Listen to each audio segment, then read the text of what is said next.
Praise the Lord. இன்றைய வாக்குத்தத்த வசனம் சங்கீதம் 4ஆம் அதிகாரம் 8ஆம் வசனம். சமாதானத்தோடு படுத்துக்கொண்டு நித்திரை செய்வேன்.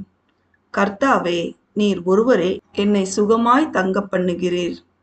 கிறிஸ்துவுக்குள் அன்பானவர்களே, சேனைகளின் கர்த்தராகிய இயேசு கிறிஸ்துவின் மேல் நம்பிக்கையாய் இருக்கும் பொழுது நம்மை அவர் எதை பற்றியும் யோசிக்க வைக்காமல் சமாதானமான தூக்கத்தை நமக்கு தருகிறார். அவர் ஒருவரே நம்மை பாதுகாப்பாக சுகமாய் தங்க பண்ணுகிறார். அவர் நம் பட்சத்தில் நமக்கு அடைக்கலமாய் இருக்கும் பொழுது நம் வாழ்வில் நாம் எதை பற்றியும் கவலைப்படாமல், எதற்கும் பயப்படாமல், அவரிடத்தில் நம்பிக்கையாய் இருந்து அவரையே உறுதியாய் பற்றி கொண்டு நடக்கும்போது அவர் நமக்கு எல்லாவற்றையும் தந்து கிருபையாய் ஆசீர்வதித்து வழி நடத்துவார். தேவன் நம் அனைவரையும் ஆசீர்வதிப்பாராக. ஆமேன்.